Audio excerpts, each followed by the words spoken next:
rather have? 2 chops or a Freddo? I've seen a lot of stuff that I'm going to expose. He really is going to fight the Gypsy King, and I'm going to take him out.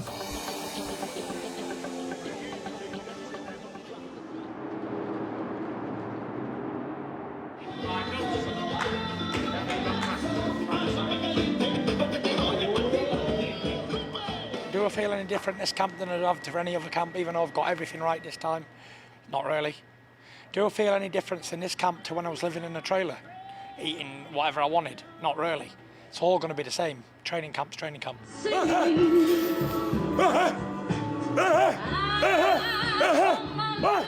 may have a few different members, but at the end of the day, it's all the same. Training.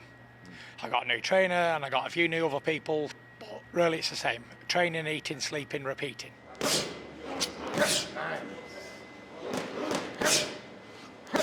He's slippery, Tyson, especially for a heavyweight his size. I remember the first time I went in there with him, I thought, yeah, he don't bang hard. It was in the first spot, I literally just walked him down. I thought, he ain't gonna hurt me. He threw a 1-2 and I just didn't see it because of the timing. And then the backhand landed and I thought, oh, so he does have a little of a dig on him. I'm not gonna get caught with that again.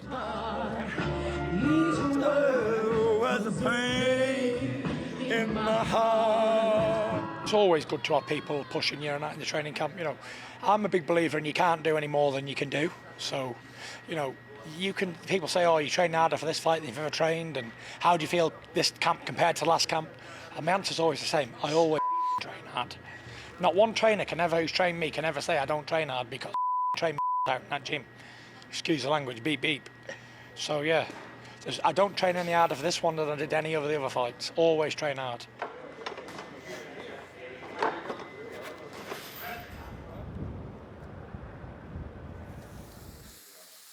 Everything he eats has got to be for recovery, replenishment, you know. So he gets a lot of salmon. He gets 1 salmon every day, one plate of turmeric, and then he gets a lot of he likes fruit. So I'll give him like a lot of berries and Greek yogurt and stuff. Helps with his like gut biome. For this individual meal, it's gonna be a curry. You know, Tyson likes spicy foods. He doesn't like the taste of vegetables, so it really helps me out because I'll crank up that heat. You can't really taste anything. He has 6 meals, 4 shakes per day. You know, Christian is strength and conditioning coach, and obviously Sugar Hill, you know, they'll kind of keep me updated on what he's doing. So every day, you know, we have a simple concept with the company, you know. We give the body what it needs when it needs it. So, you know, if he's more aerobic, he gets more fats. If he's more anaerobic, he gets more carbohydrates. And the amounts are dictated by the intensity and duration of the activity that he's doing. So he hovers around 700 calories a meal. So he's putting away some serious calories. Conor McGregor, we work with Daniel Cormier, Luke Rockhold, Max Holloway, Israel Adesanyo's, KSI, Triple G. I mean, you name it, man. We've done it.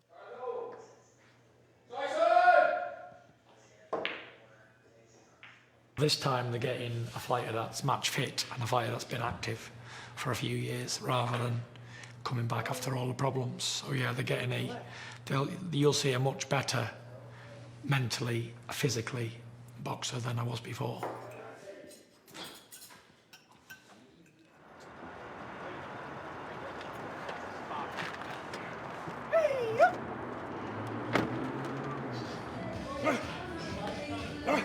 This is something that my uncle Emmanuel started with training Tyson Fury, and I want to finish it up for him. I want to make his words come true once again.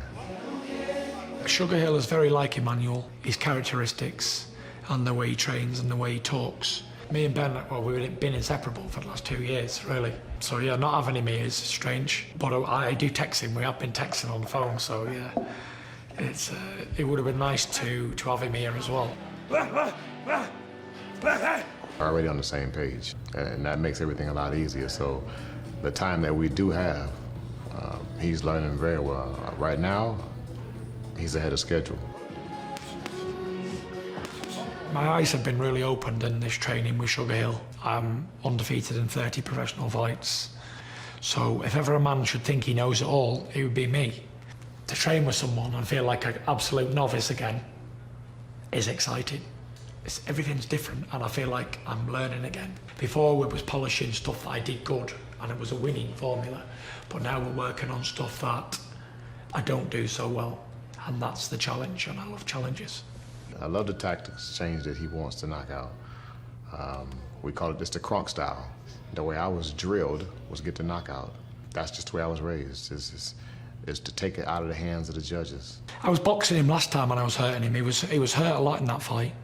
Just didn't have the energy to finish him. And I've seen a lot of stuff that I'm going to expose, and stuff that I saw last time but I couldn't pull the trigger on. So this time, he really is going to fight the Gypsy King, and I'm going to take him out. February 22nd unfolds as Tyson Fury, sensational victory.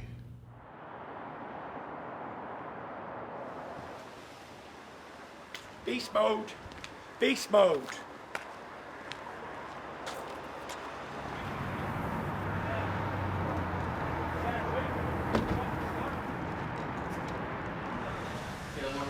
That's it, a deliberate pause at the bottom.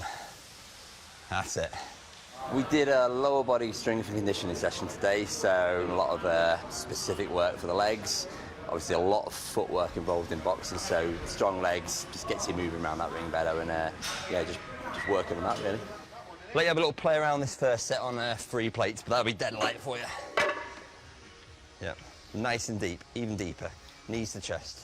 We do different phases every camp, so we've done all the heavy compound strength work before we come over to America. So really what we're trying to do now is peak him. The loads that we're doing now aren't quite as heavy, and we're doing more repetition, more muscle endurance and explosive stuff just to get him so he's as sharp and has the muscle endurance to keep going for the 12 rounds. Much wider, keep your back straight. That's it, that's the one.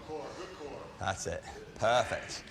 Done a hell of a lot of punching this week, so we're just leaving that upper body alone. You only improve when you recover, when you rest.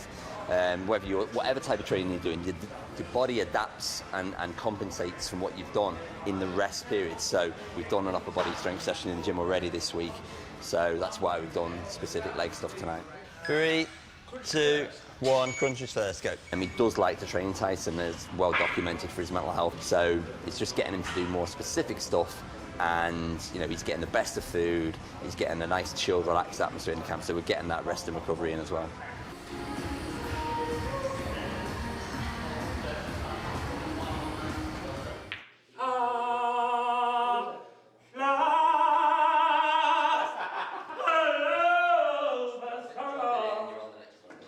He said he's been getting massages on and off for only about 3-4 years, and to think that I'm the first person to ever come away with him on a camp.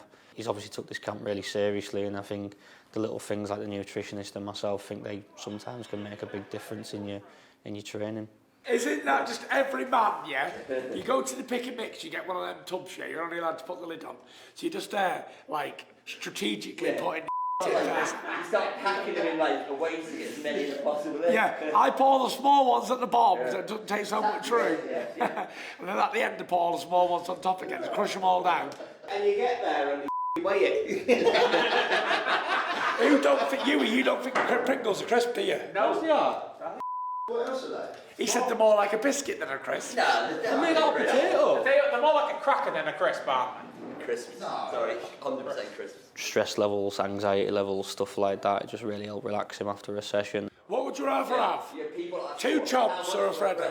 I never batter him, because obviously he's got training to do the next day, so we'll never really give any sort of deep tissue massages until I know he's got a day or 2 off. The rest is just like a little flush out, just to make sure he feels loose and everything feels as it should be. Get the sandwich like that there, yeah? 2 slices of smoked bacon and a Mars bar, close it, eat it. Unbelievable. Bacon and Mars bar. He's a sicko. He's a sick man, isn't he? Tell you what's even better, yeah? Tuna mayonnaise sandwiches with Watsits crushed in them. What? How did you come up with that concoction?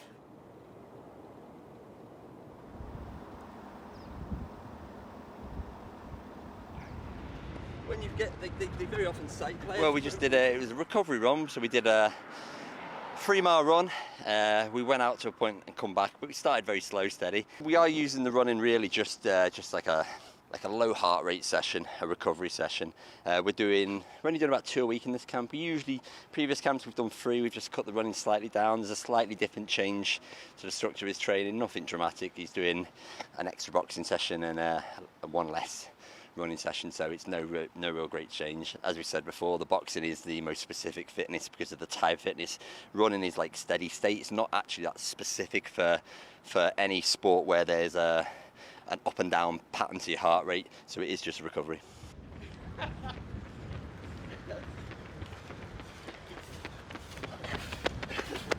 Got to the end and Mr. Competitive decided he'd up the pace a little bit at the end, so we ended with a little bit of a sprint finish.